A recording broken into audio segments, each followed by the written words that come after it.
এখন যা গরম পড়েছে এই গরমকালের জন্য দই চিকেন হলো একদম পারফেক্ট একটা রেসিপি। আর দই চিকেনের বেশ কয়েকটা ভিডিও কিন্তু আমার চ্যানেলে দেওয়া রয়েছে। আর আজকে আমি যেই দই চিকেনটা তৈরি করে দেখাবো এটা কিন্তু সম্পূর্ণ আলাদা।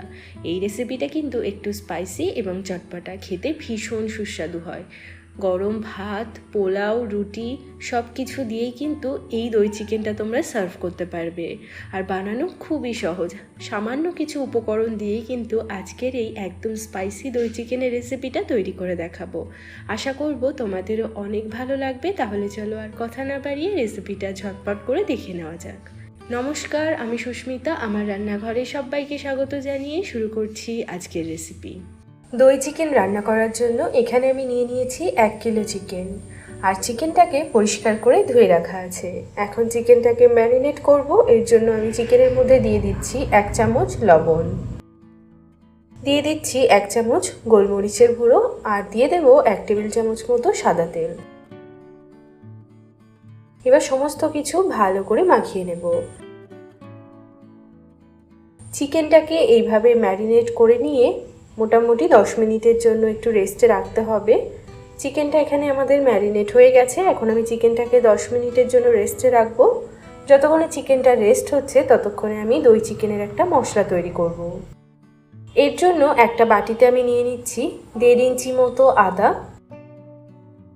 15-20 কোয়া মতো রসুন, স্বাদ অনুযায়ী কাঁচা লঙ্কা, ঝালটা যে যার ইচ্ছে মতো ব্যবহার করবে। আর তার সাথে দিয়ে দিচ্ছি 5-6টা মতো কাজু বাদাম। এবার পরিমাণ মতো জল দিয়ে মশলার একটা পেস্ট বানিয়ে নেব। তো এখানে আমাদের আদা, রসুন, কাঁচা লঙ্কা এবং কাজু বাদামের পেস্ট একদম মিহি করে বেটে নেওয়া হয়ে গেছে। এখন রান্নাটা শুরু করব। আর এই রান্নাটা কিন্তু আমি সাদা তেলে করছি, চাইলে তোমরা সর্ষের তেল দিয়েও করতে পারো। এবার একটা কড়াইতে দিয়ে দিচ্ছি বেশ খানিকটা পরিমাণে সাদা তেল। তেলটা ভালো করে গরম হলে এখন এর মধ্যে দিয়ে দেব 2টো বড় সাইজের কুচনো পেঁয়াজ। পেঁয়াজটাকে খুব ভালো করে ভেজে নিতে হবে। এখানে পেঁয়াজটা খুব ভালো করে ভাজা হয়ে গেছে। এখন এর মধ্যে আমি দিয়ে দিচ্ছি আদা, রসুন, কাঁচা লঙ্কা এবং কাজু বাদামের যে পেস্টটা তৈরি করেছিলাম সেই মশলাটা। আর মশলার বাটিটা ধুয়ে অল্প একটু জলও এর মধ্যে দিয়ে দেব। এবার মশলাটাকে মোটামুটি 4-5 মিনিট মতো সময় নিয়ে একদম লো আঁচে ভালো করে কষাবো, যাতে মশলার কাঁচা গন্ধটা সম্পূর্ণ চলে যায়। 4-5 মিনিট হয়ে গেছে। মশলাটাকে খুব ভালো করে কষিয়ে নিয়েছি। মশলা থেকে তেল পুরো ছেড়ে দিয়েছে। এখন এর মধ্যে দিয়ে দিচ্ছি ম্যারিনেট করে রাখা চিকেন। এবার গ্যাসের ফ্লেমটা একদম বাড়িয়ে দিয়ে চিকেনটাকে মোটামুটি 7-8 মিনিটের জন্য একটু ভালো করে ভেজে নেব। এই সময় গ্যাসের ফ্লেমটা বাড়িয়ে রাখতে হবে, না হলে কিন্তু চিকেনের থেকে জল বেরিয়ে যাবে, চিকেনটাকে আর ভালো করে ভাজা যাবে না। তো এখানে আমাদের চিকেনটা খুব ভালো করে ভাজা হয়ে গেছে। এখন এর মধ্যে আমি অ্যাড করে দেব টক দই। এখানে আমি নিয়েছি 250 গ্রাম টক দই। দইটা দেওয়ার সময় গ্যাসের ফ্লেমটা কিন্তু একদম লোতে করে দিতে হবে, না হলে কিন্তু দইটা কেটে যাবে। এখন এর মধ্যে দিয়ে দিচ্ছি স্বাদ মতো লবণ, আর দিয়ে দেবো 1/2 চামচ চিনি। এবার খুব ভালো করে দইটা চিকেনের সাথে নেড়ে চেড়ে মিশিয়ে নিতে হবে।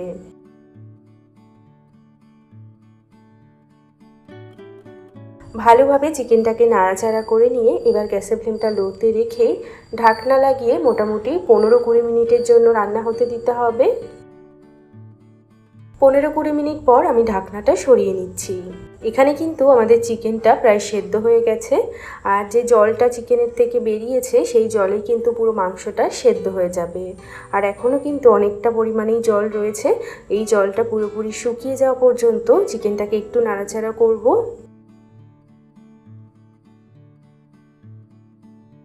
আরও 3-4 মিনিট মতো চিকেনটাকে একটু হাই ফ্লেমে নাড়াচাড়া করে নিয়েছি। দেখো চিকেনের থেকে যে জলটা বেরিয়েছিল সেই জলটা সম্পূর্ণ শুকিয়ে গিয়ে তেলটা কিন্তু পুরো ছেড়ে দিয়েছে। যখন তেলটা এরকম সম্পূর্ণ ছেড়ে দেবে তারপর কিন্তু আমাদের গ্রেভির জন্য জল অ্যাড করতে হবে।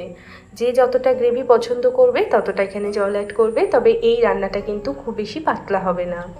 আমি এখানে ছোট বাটির 1/2 বাটি মতো জল দিয়ে দিলাম। যতক্ষণে চিকেনটা আমাদের রান্না হচ্ছে ততক্ষণে আমি একটা দই চিকেনের জন্য স্পেশাল মশলা তৈরি করব। আর এই মশলাটা তৈরি করার জন্য আমি নিয়ে নিয়েছি একটা ফ্রাই প্যান। এবার এই ফ্রাই প্যানের মধ্যে দিয়ে দিচ্ছি 2টো শুকনো লঙ্কা, আর নিয়েছি 2টো দারচিনি আর 3টে মতো এলাচ, আর দিয়ে দিচ্ছি 2 চা চামচ গোটা জিরে। এখন আমাদের এই মশলাগুলোকে ড্রাই রোস্ট করে নিতে হবে। গ্যাসের ফ্লেমটা লো টু মিডিয়ামে রেখে মোটামুটি 3-4 মিনিটের মতো সময় নিয়ে মশলাটাকে ভালো করে ভেজে নেব। এখানে 3-4 মিনিট হয়ে গেছে, মশলাটা কিন্তু খুব সুন্দরভাবে ভাজা হয়ে গেছে আর মশলা থেকে কিন্তু খুব সুন্দর একটা গন্ধ বেরোচ্ছে। এখন মশলাটাকে একটা বাটিতে ঢেলে নিচ্ছি। এবার এই মশলাটাকে মিক্সিতে খুব ভালো করে গুঁড়ো করে নেব। তো এখানে কিন্তু আমাদের দই চিকেনের স্পেশাল মশলা একদম রেডি। এদিকে আমাদের চিকেনটা কিন্তু ভালোভাবে সেদ্ধ হয়ে গেছে এবং গ্রেভিটাও অনেকটাই টেনে নিয়েছে। এখন এর মধ্যে দিয়ে দিচ্ছি আমাদের স্পেশাল দই চিকেনের মশলা। আর এই দই চিকেনের মধ্যে ভাজা মশলার ফ্লেভারটা কিন্তু দুর্দান্ত লাগে। মশলাটা দেওয়ার সাথে সাথেই চিকেনের কালার এবং গন্ধ কিন্তু সম্পূর্ণ চেঞ্জ হয়ে যাবে। এইভাবে দই চিকেন তৈরি করলে চিকেনটা কী যে ভালো লাগে খেতে, অবশ্যই বানিয়ে দেখবে। এবার চিকেনটাকে 2 থেকে 3 মিনিটের জন্য একটু ফুটিয়েই গ্যাসটাকে অফ করে দিতে হবে। এই ভাজা মশলার দই চিকেনটা খেতে যে কি দুর্দান্ত লাগে একবার বানালেই বুঝতে পারবে। সাদা ভাত, রুটি, পোলাও বা নান সব কিছু দিয়ে কিন্তু তোমরা এই দই চিকেনটা পরিবেশন করতে পারবে। এই দই চিকেনের স্বাদ এবং গন্ধ এতটাই সুন্দর হয় যে একবার খেলে বারবার বানিয়ে খেতে ইচ্ছে করবে। অবশ্যই এইভাবে একবার বাড়িতে দই চিকেন তৈরি করে দেখো, এর স্বাদ একদম মুখে লেগে থাকবে। আর আজকের ভিডিওটা ভালো লেগে থাকলে একটা লাইক করার অনুরোধ রইল। আর যারা ফেসবুক থেকে দেখছো পেজটাকে ফলো করে রাখতে পারো এরকম আরও ভিডিও দেখার জন্য। সবাই ভালো থাকবে, সুস্থ থাকবে। আমি আবারও চলে আসবো অন্য কোনো রেসিপির সাথে। আজ এ পর্যন্তই, টাটা।